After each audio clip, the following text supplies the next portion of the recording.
Hello viewers, இன்றைக்கி நம்ம பார்க்க போகிற டாபிக் வந்து ஒரு இம்பார்ட்டண்ட்டான டாபிக். என்ன அப்படின்னு பார்த்தீங்கன்னா வைரஸஸ். இப்போ நம்ம பார்க்குற இந்த டாபிக் வந்து 11th பயோபாட்னி புக்கில் இருக்கும். ஸோ இப்போ வைரஸஸை பற்றி தெரிஞ்சுக்கலாம். வைரஸஸ் அப்படின்னு எடுத்துட்டிங்கன்னா இது ஒரு பயாலஜிக்கல் பசில் அப்படின்னு சொல்கிறாங்க. ஏன் இதை பயாலஜிக்கல் பசில் அப்படின்னு சொல்கிறாங்க அப்படின்னு பார்த்தீங்கன்னா, இந்த வைரஸஸை பொறுத்த வரைக்கும் நம்ம புரிஞ்சிக்கவே முடியாது. அதுக்கு ரீசன் இது உயிரோடு இருக்குதா இல்லையா அப்படின்றதே ஒரு பெரிய கேள்விக்குறி. வெளியே இருக்கும்போது இதுக்கு உயிர் இருக்காது. ஆனால் யாராவது ஒரு உடலுக்குள்ளே போயிடுச்சு அப்படின்னா கண்டிப்பாக இதுக்கு உயிர் கிடச்சிரும். அதனால தான் இதை நம்ம என்னென்னு சொல்கிறோம்னா பயாலஜிக்கல் பசில் அப்படின்னு சொல்கிறோம். ஸோ இது நம்ம உடலுக்குள்ளே போகிறதுனால என்ன பிரச்சனை ஏற்படும் அப்படின்னு பார்த்தீங்கன்னா, இது வந்து டிசீசஸை காஸ் பண்ணும். இந்த வைரஸ் அப்படின்ற வார்த்தைக்கு என்ன அர்த்தம் அப்படின்னு பார்த்தீங்கன்னா பாய்சன். இந்த வார்த்தை எடுக்கப்பட்ட மொழி லத்தீன். இது ஒரு ஆப்ளிகேட் இன்டர்செல்லுலார் பேரசைட் அப்படின்னு சொல்கிறாங்க. அதாவது இது வெளியே இருந்து எந்த ஒரு செயலையும் செய்யாது.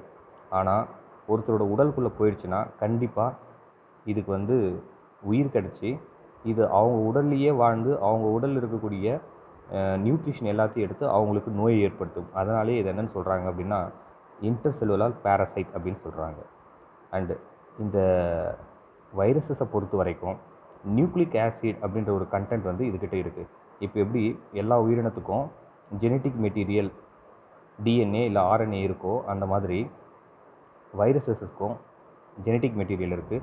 அந்த ஜெனட்டிக் மெட்டீரியல் டிஎன்ஏ அல்லது ஆர்என்ஏவாக காணப்படும். இந்த வைரஸஸை பற்றி படிக்கிற படிப்புக்கு வைராலஜி அப்படின்னு சொல்லலாம். இந்த வைரஸஸை பொறுத்த வரைக்கும் பாக்டீரியாவை விட ரொம்ப சின்னதாக காணப்படும்.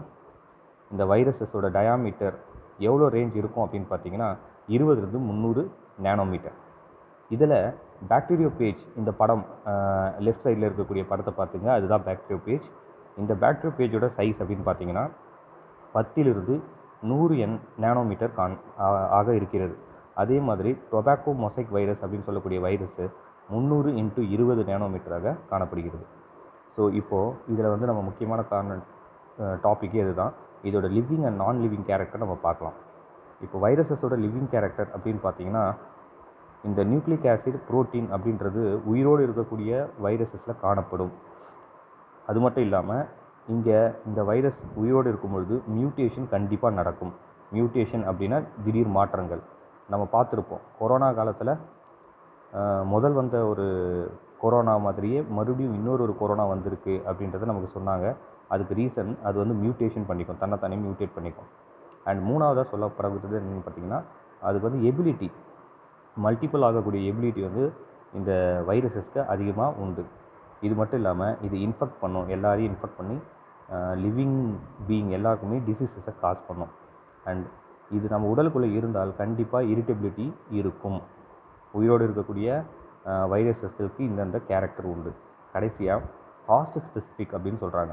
ஹாஸ்ட் ஸ்பெசிஃபிக் அப்படின்றது வைரஸஸை பொறுத்த வரைக்கும் சில உயிரினங்களோட உடலுக்குள்ளே மட்டும்தான் போகுமே. அதாவது வைரஸ்கள்லேயே 2 வகையாக பிரிக்கலாம், பிளான்ட் வைரஸ், அனிமல் வைரஸ்ன்னு சொல்லிட்டு. பிளான்ட் வைரஸஸ் பிளான்ட்டை மட்டுமே தாக்கும், அனிமல் வைரஸஸ் அனிமல்ஸ் மட்டுமே தாக்கும். இது மாறி மற்ற உடலில் வந்து செயல்படாது.